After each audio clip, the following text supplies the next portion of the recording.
जय जगन्नाथ। नमस्कार प्रिय दर्शक बंधु, मु गिरिजा प्रसाद साहू आपण मानकु मो ओडिया साहित्य कार्यक्रम को स्वागत जनाऊँगी।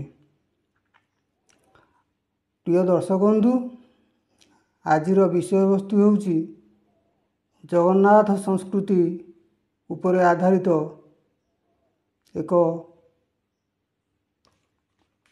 कहानी माध्यम रे। प्रभु श्री जगन्नाथ हेले पूर्ण ब्रह्म, एही विश्व ब्रह्मांडर से हेले सृष्टिकर्ता। तांको इच्छारे सबकिछि घटी थाए, सबकिछि परिचालित होइथाए। एपरिकी बिना आज्ञारे गछर पत्रटिए कअली मध्य न थाए, वायु प्रभाव मध्य होई न थाए, किंतु से मनीष को सबकिछि प्रदान करिसंती। से मनीष को जीव मध्यरे श्रेष्ठ जीवरे गढ़िसंती, ताकू मध्य तार कर्मरे पूर्ण स्वाधीनता देइसंती। से भल हेउ बा मंद जेपरि कर्म करिवो से सेपरि फल से निजे ही भोग करिवो। एथिरे से कदापि हस्तक्षेप करंती नाही। जो माने मूढ़ सेमाने ईश्वरं को सदा सर्वदा दोषारोप करिथांती, तथापि दयामय दुईटी माध्यम रे सचेतन कराइथांती। प्रथम नियति माध्यम रे संकेत प्रदान करिथांती, ताकू जे बुझी न पारे। द्वितीय रे समस्तंकु विवेक प्रदान करिसंती। अनुचित कार्य पूर्वरु विवेक सतर्क कराई थाए, तथापि मूढ़ बुझी पारेनी। आसंतु एक गल्प माध्यम रे पूरा कहानीटी शुणी नेबा अनुरोध करुछि। कहानीटी शेष पर्यंत शुणंतु, कारण अधारू शुणी आपण तार संपूर्ण मर्म बुझी न पारंती। एणु दयाकरी कहानीटी की शेष पर्यंत शुणंतु एवं यह अति शिक्षणीय मध्य। आसंतु कहानीटी शुणी नेबा। पूर्व काल रे गणतंत्र कि संविधान किछि नथिला। सेतबळे राजशासन चली थाए। राजांक निकट को सबु कथा जाउ नथिला। से सर्वोपरि जहा राय सुनाई थांती ताहा निश्चिंत पालन हुए। एणु छोट छोट समस्या गुड़िक पई गाँ ओ पंचायत मानकरे बैठक बसुथिला। मान्यगण्य न्यायवान विचारक व्यक्ति मानंकु डका जाउथिला। सेमाने उभय पक्षर वृत्तांत शुणी उचित न्यायर निष्कर्ष बाहर करुथिले एवं सठिक समाधान करुथिले। अवंती राज्यर एक ग्राम रे नरहरि दास नामक जणे ब्राह्मण पंडित रहुथिले। से जणे उत्तम विचारक मध्य। तांकु समस्ते सम्मान ओ मानंती मध्य। तांकर बेस खातिर थिला। न्याय पई से निजकू गर्व मन करती, कारण से जणे उत्तम तार्किक मध्य थिले। दिनकर कथा, नरहरि कौनसी कारणरू बाहर को जाइथिले। घर को फेरिया बेलकू रात्रि होई जाई थाए। सेतबेले तो कौनसी लाइट सुविधा नथिला। एणु ଘନ ଅନ୍ଧକାରରେ ମୁହଁକୁ ମୁହଁ ଦିଶୁନଥାଏ। ସେ ଆସୁଥିବା ରାସ୍ତା କଡ଼ରେ ଅସୁସ୍ଥ ଗାଈଟିଏ ପ୍ରସବ ପୀଡ଼ା ପାଉଥାଏ। ସେହି ସମୟରେ ନରହରିଙ୍କର ପାଦ ବାଛୁରୀ ଗଳା ଉପରେ ପଡ଼ିଗଲା। ଏଣୁ ବାଛୁରୀଟି ଛଟପଟ ହୋଇ ସେହି ସ୍ଥାନରେ ଟଳି ପଡ଼ିଲା ଏବଂ ତା'ର ମୃତ୍ୟୁ ମଧ୍ୟ ହେଲା। ନରହରି ବହୁତ ବ୍ୟସ୍ତ ମଧ୍ୟ ହେଲା। ଆହୁ କରିବ ବା କ'ଣ? ସେଠାରୁ ଚୁପଚାପ ଚାଲି ଆସିଲା। କାହାକୁ କିଛି ନ କହି ଚୁପଚାପ ଘରେ ରହିଲା। କିନ୍ତୁ କେହି ନ ଜାଣିଲେ ବି ନିଜ ମନ ଜାଣେ ପାପ କଥା। ତାଙ୍କ ମନ ବିବ୍ରତ ଓ ବିଚଳିତ ହେଉଥାଏ। ସେ ସ୍ଥିର କଲେ ଲୁଚାଇ ରଖିବା ଆହୁରି ପାପ ହେବ। ପାଞ୍ଚ ସମ୍ମୁଖରେ ଜଣାଇବା, ପାଞ୍ଚ ମୁଖରୁ କ'ଣ ଉତ୍ତର ଆସୁଛି ଜାଣିବା। ହୁଏତ ପ୍ରକାଶ ଦ୍ୱାରା କିଛି ପାପ ଖଣ୍ଡନ ହେବ। ଏହା ଭାବି ସେ ବୈଠକ ଡକାଇବାକୁ ସ୍ଥିର କଲେ ଏବଂ ପରଦିନ ସମସ୍ତଙ୍କୁ ଡକାଇ ଏକତ୍ରିତ କଲେ। ଘଟଣାଟି ସମ୍ପୂର୍ଣ୍ଣ ବିସ୍ତାର ଭାବେ କହିଲେ।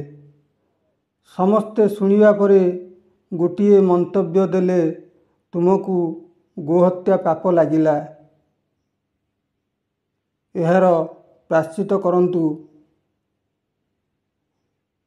ଦାସ ମହାଶୟ। ଦାସେ କିନ୍ତୁ ଗ୍ରହଣ କରିବାକୁ ନାରାଜ। କାରଣ ତାଙ୍କର ଯୁକ୍ତି ଥିଲା ତାଙ୍କ ଦ୍ୱାରା କୃତକର୍ମ ଅଜ୍ଞାତରେ ହୋଇଛି। ସେ ଈଶ୍ୱରଙ୍କ ଉପରେ ଦୋଷ ଲଦିଦେଲେ। କହିଲେ, ଈଶ୍ୱର ଏ ସୃଷ୍ଟିର କର୍ତ୍ତା। ଏହି ରାତ୍ରି ମଧ୍ୟ ତାଙ୍କ ଇଚ୍ଛାରେ। ରାତ୍ରି ଥିଲା ବାଛୁରୀର ମୃତ୍ୟୁର କାରଣ। ଆଉ ମୃତ୍ୟୁ ପାଇଁ କିଛି ନା କିଛି ମାଧ୍ୟମ ତ ନିହାତି ଆବଶ୍ୟକ। ଏଣୁ ବୋଧହୁଏ ସୃଷ୍ଟିକର୍ତ୍ତା ସ୍ୱୟଂ ଭଗବାନ ମୋତେ ଏହାର ମାଧ୍ୟମ କରିଛନ୍ତି। ଏଣୁ ମୁଁ ଏହାର ମାଧ୍ୟମ ମାତ୍ର। କିନ୍ତୁ ମୋ ଅଜ୍ଞାତରେ ହୋଇଛି। ଏହି ଦୋଷର ମୁଖ୍ୟ ହେଲେ ନାରାୟଣ।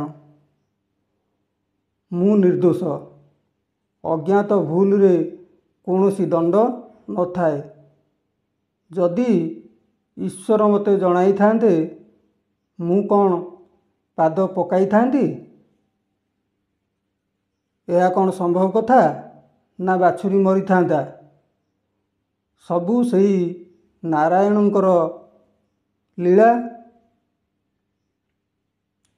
ସବୁ ସେହି ନାରାୟଣଙ୍କ ଉପରେ ଛାଡ଼ିଦିଅ। ସମସ୍ତେ ଏହା ଶୁଣି ଉଚିତ ମନେ କଲେ ଏବଂ ସମସ୍ତେ କହିଲେ, ନରହରି ଦାସ ମହାଶୟ ଯାହା କହୁଛନ୍ତି ଏହା ମଧ୍ୟ ଉଚିତ କଥା। ଏଣୁ ଶେଷରେ ସମସ୍ତେ ଗୀତା ସ୍ପର୍ଶ କରି କହିଲେ, ଦାସେ ଆପଣଙ୍କ କଥା ଯଥାର୍ଥ। ଏଣୁ ବୋଲ ଆନନ୍ଦ କି ବାର ହରି ହରି ବୋଲ କହି ସମସ୍ତେ ପ୍ରତିଧ୍ୱନିତ କଲେ। ହଠାତ୍ ବୈକୁଣ୍ଠପୁରରେ ପ୍ରଭୁ ଶ୍ରୀ ନାରାୟଣଙ୍କ ତେଜ ମଳିନ ପଡ଼ିଗଲା। ଏହାର କାରଣ ସେ ଯୋଗ ସାଧନରେ ସବୁ ଜାଣିପାରିଲେ। ପ୍ରଭୁ ଛଦ୍ମ ବେଶରେ ଆସି ସଭାରେ ଉପସ୍ଥିତ ହେଲେ ଏବଂ ସମସ୍ତଙ୍କୁ ଅଟକିବା ପାଇଁ ଅନୁରୋଧ ମଧ୍ୟ କଲେ। ଦାସଙ୍କୁ ବହୁତ ପ୍ରଶଂସା ମଧ୍ୟ କଲେ। ପୁନଶ୍ଚ ସଭାର ଆରମ୍ଭ ହେଲା। ପୁନଶ୍ଚ ଦାସଙ୍କ ସମ୍ମୁଖରେ ଯୁକ୍ତି ପ୍ରସ୍ତାବ ରଖି ପ୍ରଭୁ ପ୍ରଶ୍ନଟିଏ କରିଲେ, ହେ ନରହରି ଦାସ, ତୁମେ ଯାହା କହିଲ ଅବଶ୍ୟ ସତ୍ୟ କଥା। ଏ ସୃଷ୍ଟି ଈଶ୍ୱରଙ୍କର, ରାତ୍ରି ଆଉ ଦିନ ମଧ୍ୟ ତାଙ୍କର। ତାଙ୍କ ଇଚ୍ଛାରେ ସବୁକିଛି ଚାଲେ। ଏଥର କୁହ ତ, ତୁମେ କ'ଣ ଯାହା କିଛି କର ଈଶ୍ୱରଙ୍କୁ ପଚାରି କର? ତୁମେ ଘରୁ ଯିବାବେଳେ କ'ଣ ଈଶ୍ୱରଙ୍କୁ ଜଣାଇ ଯାଇଥିଲ କି? ନରହରି ପାଟି ଚୁପ୍। ସେ ପୂରା ନିରୁତ୍ତର। କାରଣ ସେ ତ କେବେ କିଛି କରିବା ପୂର୍ବରୁ ଈଶ୍ୱରଙ୍କୁ କେବେ ବି ସ୍ମରଣ କରିନି, କେବେ ବି କୌଣସି କଥା ପଚାରି ଈଶ୍ୱରଙ୍କୁ କୌଣସି କର୍ମ କରିନି। ଏଣୁ ସେ କହିବ ବା କ'ଣ? ଭଗବାନ କହିଲେ, ଏହି ରାତ୍ରି ସମସ୍ତଙ୍କ ପାଇଁ ଥିଲା। ଏହି ରାତ୍ରି ସମସ୍ତଙ୍କ ପାଇଁ ଥିଲା। ହେ ନରହରି ଦାସ, ଏ ରାତ୍ରି କେବଳ ତୁମ ପାଇଁ ନଥିଲା। ଏହି ରାତ୍ରି ତୁମ ପାଇଁ କାଳ ହୋଇପାରେ, ଆଉ କାହା ପାଇଁ ମଙ୍ଗଳ ଅଟେ। ଏଣୁ ହେ ବ୍ରାହ୍ମଣ, ତୁମେ ସଜାଗ ହେବାର ଥିଲା।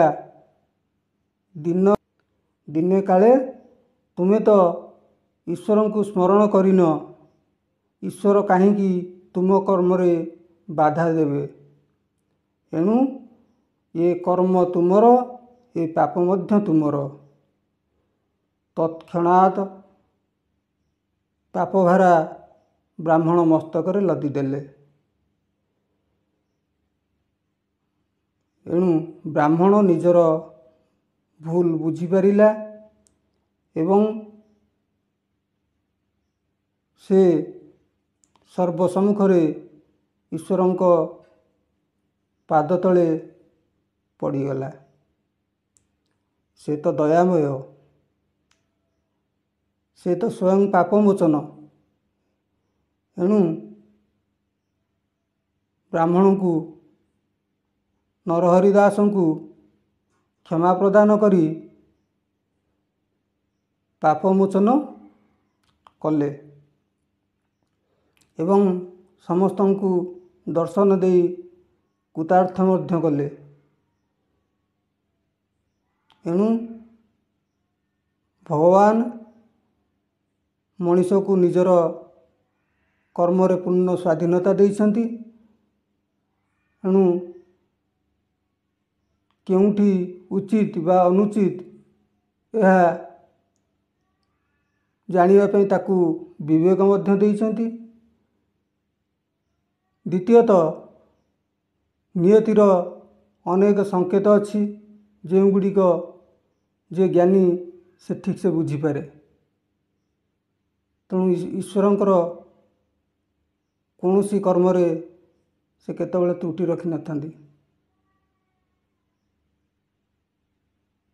ତେଣୁ ମଣିଷ ଯାହା କରେ, ଯେଉଁ କର୍ମ କରେ, ତାର ଫଳ ସେ ନିଜେ ହିଁ ଭୋଗେ। ହଁ, ଈଶ୍ୱର ସେତେବେଳେ ହସ୍ତକ୍ଷେପ କରନ୍ତି କେତେବେଳେ ନା ଯେତେବେଳେ ତାଙ୍କ ସୃଷ୍ଟିରେ ଅଧର୍ମର କାୟା ମେଲିଯାଏ। ତେଣୁ ସେ ଧର୍ମର ସ୍ଥାପନା ନିମିତ୍ତ ଧରାପୃଷ୍ଠକୁ ଆସିଥାନ୍ତି ଏବଂ ଅଧର୍ମକୁ ବିନାଶ କରି ଧର୍ମ ସଂସ୍ଥାପନା କରିଥାନ୍ତି। ଏହା ହିଁ ସତ୍ୟ କଥା। ତେଣୁ ଏତିକି କହି ବିଦାୟ ନେଉଛି। ଜୟ ଜଗନ୍ନାଥ। ଆଉ କଥାଟି କିପରି ଲାଗିଲା ମତାମତ ଜଣାଇବେ। ପୁଣି ଦେଖା ହେବ ଆଗାମୀ ଅଧ୍ୟାୟରେ।